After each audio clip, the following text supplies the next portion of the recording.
Kisah dua mahasiswi yang PKL di sebuah klinik. Di awal film, diperlihatkan seorang wanita bernama Tantri. Dia adalah dokter kandungan di klinik Lembayung. Dia sering membantu ibu-ibu melahirkan dengan selamat. Namun belakangan ini, Suster Ida yang merupakan asistennya melihat wajah Tantri begitu murung, seperti ada yang sedang dipikirkan. Ternyata memang benar, Tantri sedang punya masalah. Namun dia tidak menceritakan masalahnya. Keesokan harinya, Suster Ida membawa seorang pasien ke ruangan bersalin hidroterapi. Suster Ida meninggalkan pasien itu sebentar. Namun tak lama, pasien itu teriak histeris. Pasien itu melihat dokter Tantri sedang mengembuskan nafas terakhir di ruangan bersalin. Suster Ida lalu datang dan berusaha menyelamatkan Tantri. Namun, sang dokter sudah tak tertolong lagi. 5 tahun kemudian, terlihat dua orang mahasiswi keperawatan. Mereka bernama Arum dan Pika. Mereka sedang naik bus untuk datang ke klinik Lembayung. Mereka berniat PKL di tempat itu. Di atas bis, Arum muntah-muntah. Lalu Pika segera membantunya. Sesampainya di klinik Lembayung, mereka disambut oleh Dokter Ringgo. Namun entah kenapa, Dokter Ringgo menyuruh mereka untuk pulang. Dia bilang kalau klinik lebih butuh tenaga laki-laki. Karena hari sudah sore, Ringgo membiarkan mereka berdua untuk tidur di asrama klinik 1 malam saja. Ringgo memanggil Suster Ida. Dia menyuruh Ida untuk mengantar Arum dan Pika ke kamar kosong untuk istirahat. Saat OTW ke asrama, Ida menjelaskan kalau klinik sudah tutup selama 5 tahun dan saat ini baru dibuka kembali. Dia juga menjelaskan kalau ada beberapa dokter di klinik. Ada Dokter Ringgo, kemudian ada Dokter Teto, lalu ada juga Dokter Diana. Untuk saat ini, hanya ada 3 dokter di klinik Lembayung. Pika penasaran dengan foto seorang dokter yang terpajang di aula klinik. Ida menjelaskan kalau itu adalah Dokter Bagas, pemilik klinik Lembayung. Ketika Pika mengecek kamar, Arum menghubungi pacarnya yang bernama Dimas. Ternyata saat ini Arum sedang hamil. Beberapa bulan yang lalu, dia gemboy dengan Dimas saat sedang mabuk. Di sini Arum mencoba untuk menghilangkan kandungannya dengan cara minum obat, yang mana itu adalah perintah dari Dimas. Pika melihat ada bercak di celana Arum. Ia pikir Arum sedang mens. Padahal itu adalah benihnya yang sudah gugur. Lalu Arum pergi ke toilet untuk membersihkan noda. Tanpa dia sadari, tempat tersebut adalah bekas dokter Tantri lockout. Dan saat itulah dia diganggu oleh sosok gaib. Keesokan harinya, Arum dan Pika bertemu dengan Dokter Teto. Dia sudah menghubungi dosen pembimbing mereka. Beruntung, Teto memperbolehkan mereka berdua untuk tetap PKL di klinik, karena saat ini klinik sedang butuh banyak bantuan. Di tengah perbincangan itu, datang seorang wanita cantik bernama Ayu. Dia adalah mantan istri Teto. Namun anehnya, saat itu dia tersenyum dingin dan tidak mengatakan sepatah kata pun. Ternyata terdapat rumor buruk terhadap klinik Lembayung. Konon katanya, ada seorang dokter lockout di ruangan bersalin. Dokter yang dimaksud adalah Dokter Tantri. Sebab itulah klinik ditutup, karena warga takut dengan arwahnya yang masih gentayangan. Namun sekarang Teto bersama dokter lain berusaha untuk menarik hati warga, agar mereka mau berobat ke klinik Lembayung lagi. Mereka mengadakan pemeriksaan gratis di pasar. Setelah dari pasar, Arum janjian bertemu dengan Dimas di hotel. Mereka akan membahas kehamilan Arum. Akan tetapi, Dimas terlihat tak peduli dan berniat ingin kimpoy lagi. Arum sangat kecewa dan marah dengan perlakuan Dimas. Malam harinya ketika Arum beres-beres di belakang, ia digoda oleh Heru, tukang bersih-bersih klinik. Setelah itu, Arum pergi ke ruangan praktek Dokter Teto untuk membantunya. Setelah pasien terakhir selesai, Teto pergi untuk istirahat sebentar. Kemudian mereka datang mengajak Arum untuk gibah. Di saat mereka gibah, tiba-tiba muncul sosok Tantri dengan wujud yang sedikit menyeramkan. Arum pikir wanita itu adalah pasien Teto. Arum kemudian bersiap-siap, sementara Pika pergi untuk memanggil Teto. Arum sekarang berduaan bersama pasien itu. Tiba-tiba sosok itu tersenyum lebar dengan sangat mengerikan. Arum berusaha tidak berpikir aneh-aneh. Ia pun mulai melakukan perawatan seperti biasanya. Lalu sosok itu mulai memegang perut Arum, dan tiba-tiba lampu padam. Di saat itulah gangguan gaib mulai menghantui Arum. Dia tak menemukan sosok pasien tadi. Saat dia melihat pada kaca, wanita itu sudah duduk di atas bahunya. Arum benar-benar ketakutan karena terus diteror. Saat sedang panik, Teto datang dan semua teror seketika menghilang. Suatu hari Teto menyuruh Heru dan Moming untuk membongkar ruangan bersalin, karena ruangan itu akan dialihfungsikan menjadi ruangan baru. Moming ternyata tak berani membongkar ruangan itu, sebab itu adalah TKP Tantri saat lockout.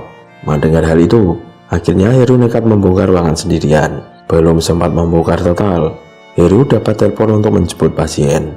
Lalu Heru OTW dengan ambulan. Saat Heru sedang nyetir, dia tak sabar ingin menyalip mobil truk pasir yang berada di depannya. Ketika akan menyalip, tiba-tiba ia melihat ada sosok wanita di tengah jalan, sehingga fokusnya menjadi terganggu. Mobilnya langsung jadi oleng dan tak terkendali. Lalu mobil itu menabrak truk besi dan Heru lockout seketika. Banyak yang berduka atas kejadian itu. Sementara itu, Arum merasa kalau dia penyebab Heru lockout. Ternyata saat sedang beres-beres kemarin, Heru sempat menggodanya dan menggerepenya. Di saat itu, Arum sangat marah, dan di dalam hatinya, ia ingin Heru segera lockout. Karena trauma, akhirnya Arum dan Pika memilih untuk keluar dari asrama dan memilih untuk mencari kos. Sementara itu, Moming tetap disuruh Teto untuk menghancurkan kamar bersalin. Akan tetapi, ia sangat ketakutan untuk melaksanakannya. Apalagi, buktinya sudah sangat jelas, Heru kemarin lockout. Akhirnya ia mempunyai ide untuk menutup pintu ruangan bersalin agar menyerupai tembok supaya tidak ada pasien yang tahu. Suatu malam di klinik tiba-tiba lampu padam. Moming segera ke ruangan genset untuk menghidupkannya. Namun di saat itu terdengar suara orang berjalan, yang mana itu adalah suara sendal yang sering dipakai oleh Tantri. Moming langsung berlari keluar dari klinik, dan sampailah dia di tepi sungai. Hanya sebuah batang pohon jalan untuk melarikan diri. Ia pun memberanikan diri untuk melewatinya. Dia sempat terjatuh ke sungai, namun beruntung dia masih bisa selamat. Moming berusaha minta bantuan kepada warga, namun tak ada yang mau menolongnya. Hingga akhirnya Moming ada di pasar. Dia menabrak banyak orang hingga kalungnya terjatuh. Ternyata 5 tahun yang lalu, Moming dan Heru yang telah menghabisi Tantri di ruangan bersalin. Namun itu semua atas suruhan seseorang. Ia mau melakukan itu agar bisa tetap bekerja di klinik dan mendapatkan uang bulanan untuk istrinya. Di dalam hatinya, Moming meminta maaf kepada Ida karena telah melakukan perbuatan jahat. Tak lama kemudian, Moming kembali pulang ke rumah. Dia melihat istrinya. Saat akan menghampiri, tiba-tiba sosok itu berubah menjadi Tantri, dan sosok itu langsung menghabisinya. Arum pulang dari klinik dengan kondisi menangis. Dia bilang pada Pika ingin berhenti dari PKL. Dia ingin segera pulang. Namun, Pika membujuknya untuk bertahan karena dia ingin segera lulus kuliah dan tak ingin mengecewakan kedua orang tuanya. Malam harinya di kos, terjadi peristiwa mengerikan. Sosok Tantri menindih tubuh Pika. Di sini, Arum dapat melihat sosok itu. Lalu, sosok itu berpindah menindih tubuh Arum. Sosok ini duduk di perutnya. Arum terlihat seperti mengigau. Namun beruntung, Pika berhasil menyadarkan Arum. Baru saja sadar, ada pegawai klinik yang datang ke kamar mereka. Pria itu mengabarkan tentang Moming yang baru saja lockout. Mereka lalu datang ke klinik. Setelah melihat kondisi Moming, Pika sedikit curiga dengan gerak-gerik Ringo. Dia lalu membuntuti Ringo saat pergi menemui Ida. Di sini, Pika menguping pembicaraan Ringo dan Ida. Pika jadi heran, mengapa setelah ada 2 orang yang lockout, pemilik klinik Dr. Bagas tak pernah terlihat sama sekali. Pika berusaha mencari tahu tentang identitas Dr. Bagas, namun tak ada data yang bisa dia temukan. Lalu dia mencari tahu tentang Teto. Di salah satu foto, terdapat Teto sedang foto dengan Bagas. Tapi anehnya, Bagas memakai pakaian sopir. Sepulangnya dari klinik, Pika melihat Arum baru saja bertengkar dengan Dimas. Saat itu Dimas buru-buru pulang. Lalu Arum cerita saat dia di klinik, ia telah dilecehkan oleh seseorang. Oleh karena itu, Dimas marah dan menganggap dirinya cewek murahan. Pika bertanya siapa orang yang melakukannya. Tapi belum sempat menjawab, Pika mendapat telepon dari ibunya Dimas. Dia memberitahu jika Dimas mengalami kecelakaan motor. Ternyata, saat dalam perjalanan pulang, dia bertemu dengan sosok Tantri. Dimas memberikan tumpangan pada sosok Tantri. Tanpa dia sadari, sosok itu sengaja membawa Dimas ke jurang. Sekarang Dimas berada di rumah sakit. Saat di rumah sakit, Arum curiga kepada Pika. Dimas adalah pacarnya. Akan tetapi kenapa ibunya Dimas malah menelpon Pika? Ternyata tanpa Arum ketahui, dulu Pika pernah pacaran dengan Dimas. Makanya ibu Dimas tahu nomor Pika. Arum dan Pika langsung bertengkar hebat. Arum sudah tidak kuat PKL di klinik Lembayung karena ia selalu dilecehkan dan banyak teror gaib di sana. Selain itu, ia muak harus tidur sekamar dengan Pika, mantan pacar Dimas. Pika lalu cerita, dulu Dimas pernah meminta jatah. Oleh karena itu, Pika minta putus. Arum yang emosi seketika kesurupan. Dia bilang, jika kerudung Pika hanya dijadikan penutup segala dosanya. Setelah itu, Arum tak sadarkan diri. Lalu Pika membawa Arum ke klinik Lembayung untuk dirawat. Setelah itu, Pika ingin berbicara dengan Teto. Ia bertanya kemana Dokter Bagas, mengapa dia tidak pernah hadir jika ada peristiwa penting di klinik. Lalu, Teto cerita kalau pemilik asli klinik Lembayung bukanlah Bagas, tetapi dialah pemiliknya. Bagas bukanlah seorang dokter, tetapi dia adalah supir pribadi keluarganya. Teto sengaja membuat Bagas seolah jadi pemilik klinik, supaya dia bisa memantau para karyawan. Setelah itu Pika mencari tahu tentang Dokter Tantri, dan ternyata Tantri adalah pacarnya Dokter Ringgo. Pika jadi bingung dengan semua informasi yang dia dapatkan, dan kenapa Tantri memilih untuk lockout. Saat itu, Ringgo sedang memperhatikan Pika dari balik jendela. Sontak, ia pun berpura-pura sedang mengerjakan tugasnya. Suatu hari ketika Ringgo keluar dari ruangan, Pika kemudian menggeledah isi tasnya, dan dia menemukan beberapa koran tentang kasus-kasus di klinik Lembayung, mulai dari Tantri sampai kasus-kasus perempuan yang hilang di klinik. Pika juga menemukan sebuah album yang isinya kumpulan rambut dari beberapa wanita. Setelah Ringgo kembali, ia sadar jika album rambutnya telah dicuri. Pika yang saat itu melarikan diri berpapasan dengan Teto. Ia meminta tolong kepada Teto untuk menyelamatkan dirinya. Beruntungnya, Teto mau membantu. Kemudian mereka pergi keluar dari klinik. Pika kemudian memberitahu jika Ringgo adalah orang yang jahat. Ia orang yang telah menghabisi Tantri. Pika mempunyai beberapa bukti yang dia dapat dari tas Ringgo. Akhirnya, Teto percaya pada Pika. Kemudian mereka membawa Arum ke rumah Bu Ida, karena mereka khawatir jika Arum di klinik akan dilecehkan oleh Ringgo. Malam harinya, Pika menunggu Arum yang tak sadarkan diri. Sementara itu, di dalam komanya, Arum bermimpi melihat Tantri sedang menggali-gali tanah. Di sisi lain, dia juga melihat Tantri sedang tidur di pangkuan Bu Ida. Setelah sholat, Pika ketiduran. Saat terbangun, dia melihat Arum sudah tidak ada di kamar. Pika lalu mencari Arum hingga ke klinik Lembayung. Dia mendengar suara Arum di balik ruangan hidroterapi. Karena merasa khawatir, Pika mengambil tangga untuk masuk ke dalam ruangan itu. Dan benar saja, di sana ada Arum yang sedang berendam. Saat Pika mencoba memanggil, tiba-tiba Arum berteriak histeris. Kemudian Pika ditarik ke dalam bak untuk diceburkan. Di saat itu, Pika mendapatkan penglihatan. Dia melihat gambaran di masa lalu.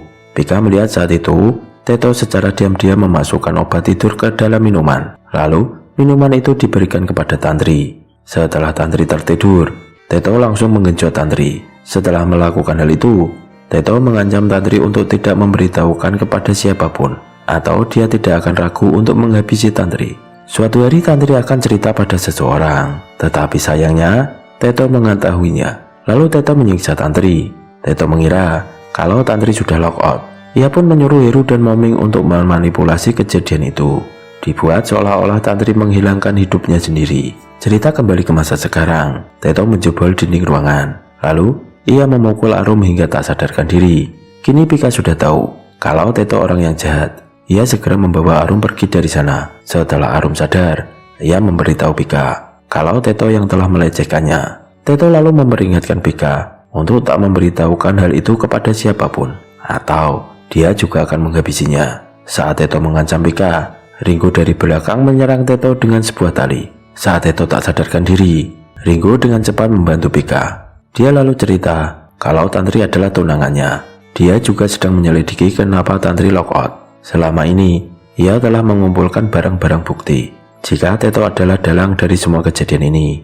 Kemudian Pika meminta maaf karena ia sempat berburuk sangka pada Ringgo. Sebenarnya, Ringgo sudah beberapa kali memanggil polisi ke klinik untuk menyelidiki Teto. Namun, dia cukup pintar untuk bisa lolos dari polisi. Pika kemudian memberitahu Ringgo kalau Tantri dihabisi di ruangan hidroterapi, dan Tantri meminta untuk menghancurkan bak tersebut agar jiwa Tantri bisa tenang. Di tengah perbincangan, tiba-tiba Pika melihat Teto bangkit lagi dan menyerang Ringgo. Pika dengan cepat membawa Arum pergi dari sana. Teto lalu masuk ke ruangan pasien dan mengambil alat medis untuk menyerang Pika dan Arum. Pika membawa Arum bersembunyi di sebuah pabrik gula yang ada di belakang klinik. Layaknya psikopat, Teto mengajak mereka untuk bermain peta umpet sebelum menghabisi mereka. Di sini, Teto menceritakan alasan kenapa dirinya bertingkah seperti itu. Saat itu Pika mencoba melawan, namun ia kalah tenaga dan langsung dilumpuhkan Teto. Saat dia akan menghabisi Pika, tiba-tiba Bu Ida datang dan langsung menusuk dada Teto dari belakang. Setelah itu, Bu Ida menghampiri Arum yang sudah lemah. Saat itulah Arum berubah menjadi sosok Tantri. Di sana mereka saling melepas rindu. Namun tiba-tiba, Bu Ida diserang Teto dari belakang. Ternyata dia masih hidup. Arum yang kerasukan Tantri berubah menjadi liar. Dia langsung menyerang Teto. Di sini, Arum langsung menyerang dan menyiksa Teto. Di sisi lain, Ringo yang kesakitan mencoba untuk bangkit. Ia berusaha untuk menghancurkan bak tempat terakhir kali Tantri bernapas. Setelah berhasil menghancurkan bak, arwah Tantri di tubuh Arum seketika menghilang. Keesokan harinya, polisi datang ke TKP. Polisi menangkap Teto yang sudah lemah, sedangkan Pika dan Arum mendapat perawatan. Singkat cerita, Teto sudah di dalam penjara untuk menerima hukuman atas perbuatannya. Mantan istrinya datang ke penjara. Kemudian, flashback saat pertemuan Ayu dengan Pika dan Arum di klinik. Ternyata, saat itu dia menyadari tentang keberadaan sosok Tantri. Dan film pun selesai. Pesan dari film ini adalah, jika ada kejadian horor, ya langsung pergi saja menyelamatkan diri. See you, jangan lupa subscribe, dan lancar terus rezekinya.